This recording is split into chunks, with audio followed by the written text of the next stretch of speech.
Hello everyone, हामी चाहिँ class 12 को फिजिक्सको सिरिज स्टडी गरिरहेका छौँ र हाम्रो एकोस्टिक फेनोमेना भन्ने च्याप्टरको स्टडी गरिरहेका थियौँ हामी, जुन चाहिँ वेव्स एन्ड अप्टिक्स भन्ने युनिटमा पर्छ। र आज एकोस्टिक फेनोमेनाको बारे स्टडी गर्दै जाँदा हामीले इन्टेन्सिटी एन्ड लाउडनेस अफ साउन्डको बारे केही रिलेसन हेर्न गइरहेका छौँ है। सो अघिल्लो भिडियोजहरूमा हामीले इन्टेन्सिटी र लाउडनेस भनेको के हो भन्ने कुराहरू हेरेका थियौँ। इन्टेन्सिटीको सेभरल रिलेसन्सहरू पनि हामीले डेराइभ गरेका थियौँ। त्यो रिलेसन्समा कुनै कुनै ठाउँमा प्रब्लम पनि आएको थियो होला, ठिकै छ। अब यहाँनिर हामीले इन्टेन्सिटी र लाउडनेसलाई एक अर्कासँग जोडेर हेर्न गइरहेका छौँ। सो सुरुमा लाउडनेस भनेको के हो त? लाउडनेस भनेको degree of sensation produced in year, ठिक छ।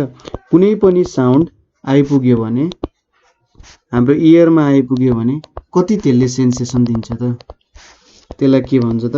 लाउडनेस भनेर भन्छ, ठिक छ। Degree of sensation produced in year भनेको चाहिँ के हो त? लाउडनेस भनेर यसलाई डिफाइन गर्न सकिन्छ।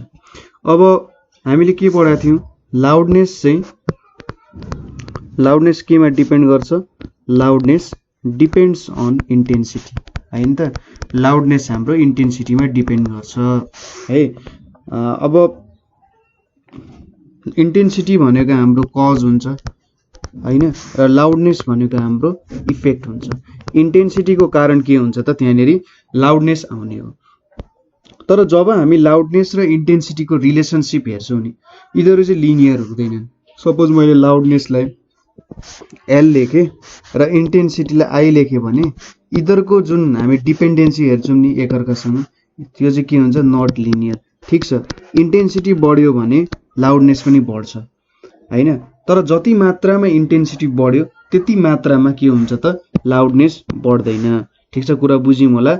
इन्टेन्सिटी र लाउडनेस बीच डिरेक्ट रिलेसन छ, तर जति मात्रामा इन्टेन्सिटी बढ्यो त्यति मात्रामै लाउडनेस बढ्छ भन्ने छैन हो। त्यही भएर यिनीहरू चाहिँ के हो? नट लिनियर रिलेसन भयो। सपोज कसरी बुझाउन सकिन्छ भने, सपोज हाम्रो इन्टेन्सिटी चाहिँ हामीले हैन 1 watt per metre square to 100 watt per metre square बढायौँ अरे, ठिक छ। इन्टेन्सिटीलाई कहाँदेखि कहाँ इन्क्रिज गऱ्यौँ त भन्दा 1 वाट पर मिटर स्क्वायरदेखि 100 वाट पर मिटर स्क्वायरमा इन्क्रिज गऱ्यौँ अरे। अब हामीले यहाँ के गर्यौँ त? 100 टाइम्सले के गर्यौँ? इन्टेन्सिटीलाई इन्क्रिज गऱ्यौँ। तर जब हामी लाउडनेस हेर्छौँ नि, लाउडनेस चाहिँ के भइरहेको हुन्छ त? 2 टाइम्सले इन्क्रिज हुन्छ अथवा डबल भएको हुन्छ। यो बेलामा बुझ्नुभयो के हुँदो रहेछ त भन्दा, यदि मैले 100 टाइम्सले इन्टेन्सिटी बढायो भने लाउडनेस कति त? 2 टाइम्सले इन्क्रिज हुँदो रहेछ। सो यसको मतलब के लेख्न सकिन्छ भने यसलाई, अब यो रिलेसन त कस्तो आयो त भन्दा लगको कुरा जस्तो आयो। लग बेस 10 100 गर्नुको मतलब यहाँनिर 2 आउँछ नि हो। यस्तै खालको यसले एउटा रिलेसन देखायो। अब यसको यो आखिरी कस्तो गरे होला भन्दाखेरि एउटा एक्सपेरिमेन्टल भेरिफिकेसन होला हैन। एक्सपेरिमेन्ट के हो थाहा छैन हामीलाई। सो के भयो त? यस्तो खालको एउटा रिलेसन देखायो। तपाईँले जुनै नम्बर लिए पनि यस्तै खालको रिलेसन आउँछ यहाँनिर है। सो एउटा लोगारिथमिक तरिकाले चेन्ज हुने भएछ। यही कुरा चाहिँ हाम्रो वेबर र फेचर भन्ने मान्छेले डिस्क्राइब गरे केमा?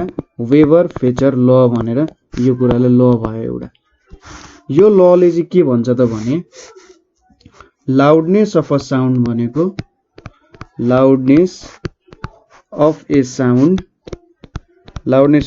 के हुन्छ त? सपोज लाउडनेस अफ अ साउन्डलाई हामीले यल भनेर गर्यौँ भने is proportional to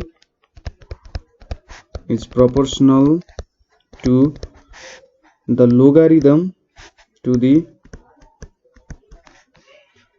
logarithm of intensity of sound, ठिक छ। के हुने रहेछ त? हेर्यौँ भने लाउडनेस अफ अ साउन्ड चाहिँ proportional to logarithm of intensity of sound हुने रहेछ। द्याट इज के हुने रहेछ त? एल भनेर लोगारिथम लेख्यौँ भने एल इज प्रोपोर्सनल टु लग, हामीले यसको बेस चाहिँ 10 लिने गर्छौँ जेनरली, लग बेस 10 आई लेख्नु पर्ने हुन्छ। र एल इजिकल्स टु हालेपछि यहाँनिर एउटा कन्स्टेन्ट के आउँछ? कति हुने रहेछ त भन्दा लग बेस 10 यहाँनिर आई हुने रहेछ। र के भनेको एउटा कन्स्टेन्ट हो, र यसलाई चाहिँ के भन्छ भन्दाखेरि यो भनेको हाम्रो वेबर फेचर रिलेसन हुन्छ है। के भन्ने रहेछ यसलाई वेबर फेचर रिलेसन भनेर भन्दो रहेछ। अब late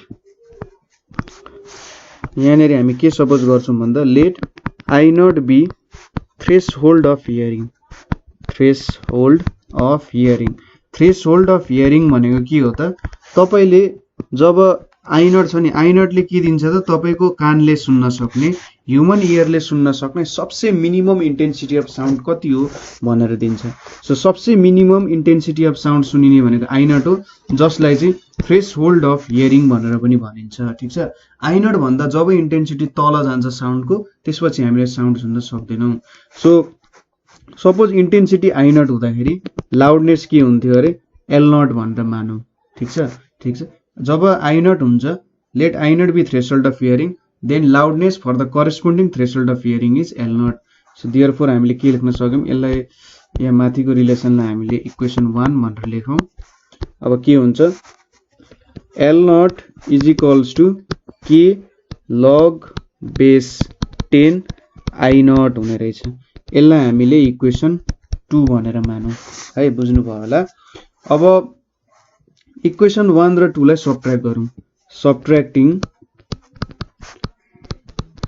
equation 2 from 1, सबट्र्याक्टिङ equation 2 from 1 गर्दाखेरि के हुन्छ एल माइनस एल नट भनेको के हुन्छ के यहाँनिर लग आई छ र माइनस के लग आई नट भनेर छ है यहाँनिर।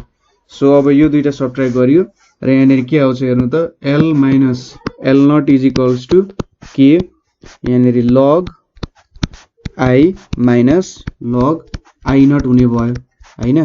अब हामीलाई के थाहा छ त लग एम बाई एन छ भने यसलाई हामीले कसरी लेख्न सकिन्छ log M minus log N भनेर लेख्न सकिन्छ नि। सो यहाँ पनि त्यही रिलेसन युज गर्छौं। So L minus L naught भनेको के हुने रहेछ त k log I by I naught हुने रहेछ। ठीक छ, यो रिलेसन हाम्रो आयो। सो अब यो एल माइनस एल नटले चाहिँ के दिन्छ त भन्दा एल माइनस एल नटले लाउडनेस एबभ थ्रेसहोल्ड भ्यालु दिन्छ। ठीक छ, so L minus L naught गर्दा हामीले के पायौं त भन्दाखेरि थ्रेसहोल्ड भन्दा चाहिँ कति माथि छ त हाम्रो लाउडनेस भन्ने कुरा पाउँछौं नि। सपोज यो एल भनेको त के लेख्न सकिन्छ एल नट प्लस समथिङ एउटा भ्यालु हुन्छ र माइनस एल नट गरेपछि त एक्स पायौं नि। सो एक्स भनेको के हो त थ्रेसहोल्डमा हामीले अझै धेरै लाउडनेस कति छ भनेर भेटे जस्तो भयो। So L minus L naught गर्दाखेरि हामीले थ्रेसहोल्ड भन्दा हाम्रो लाउडनेस कति माथि छ भनेर इन्डिकेट गरे हो नि। ठीक छ, थ्रेसहोल्ड भन्दा माथि भनेको हाम्रो थ्रेसहोल्ड भनेको मिनिमम भ्यालु हो नि। मिनिमम भ्यालु भन्दा कति माथि हाम्रो हियरिङ छ भनेर भेट्यो र यो लाउडनेस एबभ थ्रेसहोल्ड भ्यालुलाई चाहिँ के भनेर भन्छ त इन्टेन्सिटी लेभल भनेर भन्छ। ठीक छ, यसलाई के भन्छ इन्टेन्सिटी लेभल अथवा बिटा भनेर भन्छ। ठीक छ, बिटा भनेर भन्छ। देयरफोर हामीले के लेख्न सक्यौं त बिटा भनेको के हुन्छ के log base 10 I by I naught भनेको के हुन्छ हाम्रो इन्टेन्सिटी लेभल हुन्छ है। यसरी चाहिँ हामीले मेजर गर्न सक्यौं। अब सपोज के इज इक्वल्स टु चाहिँ 1 भएर ठीक छ, हाम्रो यो इक्वेसन मेन इक्वेसन हो। यसले हामीलाई के दिन्छ भन्दा इन्टेन्सिटी लेभल दिन्छ। यो कुरा चाहिँ हामीले के गर्नु पर्यो याद गर्नु पर्यो है। ठीक छ, यो भनेको हाम्रो के हो इन्टेन्सिटी लेभल हो। अब अर्को कुरा हामीले हेर्नु पर्ने भनेको सपोज के इज इक्वल्स टु 1 भयो भने हामीले बिटालाई चाहिँ केमा मेजर गर्छौं त बीईएल भन्ने युनिटमा मेजर गर्छौं। ठीक छ, बीईएल बेल भन्ने युनिटमा मेजर गर्छौं है, यसरी मेजर गर्छौं। सो यदि इफ हाम्रो के भयो त I is equals to 10 times I naught भयो भने के हुन्छ त बिटा भनेको के हुन्छ सपोज के इज इक्वल्स टु 1 को केसको कुरा गरिरहेका छौं हामी।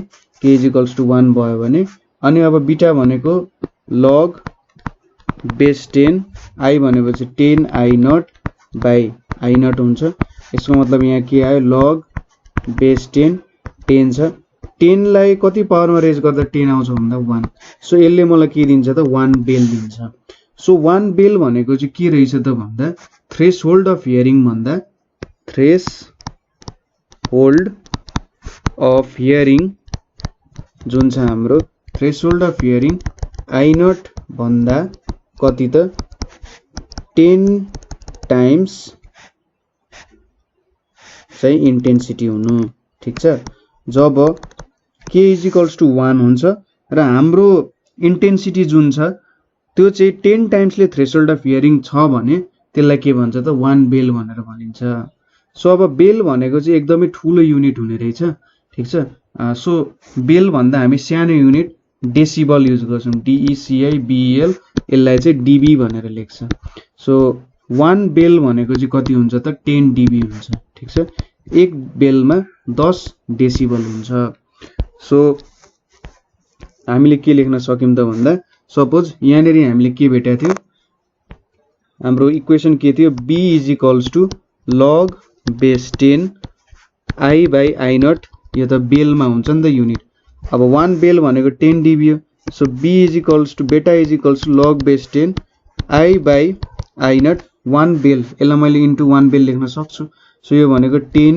dB हुँदो रहेछ सो मेरो इक्वेसन के आयो त डेसिबलमा क्याल्कुलेट गर्नु पर्यो भने 10 log base 10 I/I0 dB हुँदो रहेछ ठीक छ मेरो इक्वेसन के आयो त डेसिबलमा लेख्नु पर्यो भने 10 log base 10 I/I0 ले चाहिँ मलाई डेसिबलमा सो यो एउटा इक्वेसन याद गर्नु पर्यो तपाईले के सँग याद गर्नु पर्यो k = 1 हुँदाखेरि k = 1 हुँदाखेरि मैले बीटालाई बेल भन्ने युनिटमा लेख्न सक्ने रहेछु र 1 बेल भनेको चाहिँ के हुने रहेछ त 10 times intensity of original sound हुँदो रहेछ अब बेल भनेको एकदम ठूलो युनिट हुन्छ त्यसैले बेललाई मैले डेसिबलमा एक्सप्रेस गर्छु एक बेल भनेको 10 डेसिबल सो हाम्रो यो माथिको इक्वेसन त बेलमा थियो अब 10 dB लेख्दाखेरि 10 log base 10 I/I0 चाहिँ हाम्रो भ्यालु हुने रहेछ सो इफ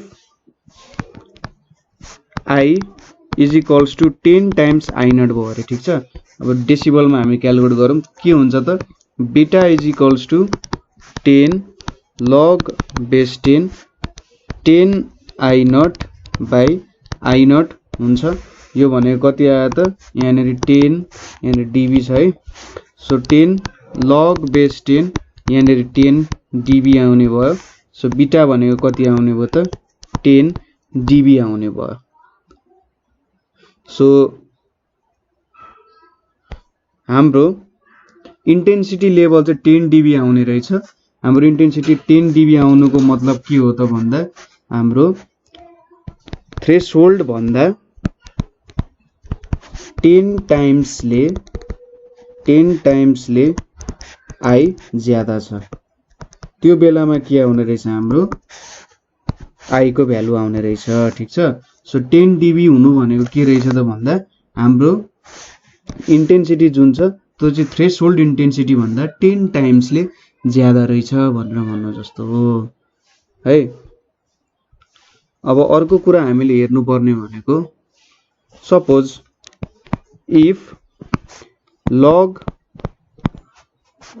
base 10 I/I0 = 0.1 छ भने के हुन्छ और I/I0 ले यतापट्टि राख्ने उतापट्टि के हुन्छ त एन्टी लग ल उताबाट लगेपछि एन्टी लग 0.1 हुन्छ है एन्टी लग 0.1 भनेको 1.26 और I = 1.26 into I0 लेख्यौं हामीले यसले के दियो त सो 1 dB हुनु भनेको सपोज 1 dB यहाँ कसरी ल्याइयो त भन्दा हामीले सपोज यहाँनेरि इन्टेन्सिटी लेभल बीटा = के लेखेका छौं 10 log 10 I/I0 लेखेका थियौं सपोज इन्टेन्सिटी लेभल 1 छ भने यहाँनेरि 1/10 आयो नि त यो 10 यतापट्टि गयो अनि यहाँनेरि log base 10 I/I0 भयो सो इन्टेन्सिटी लेभल 1 डेसिबल हुनुको मतलब चाहिँ के रहेछ त भन्दा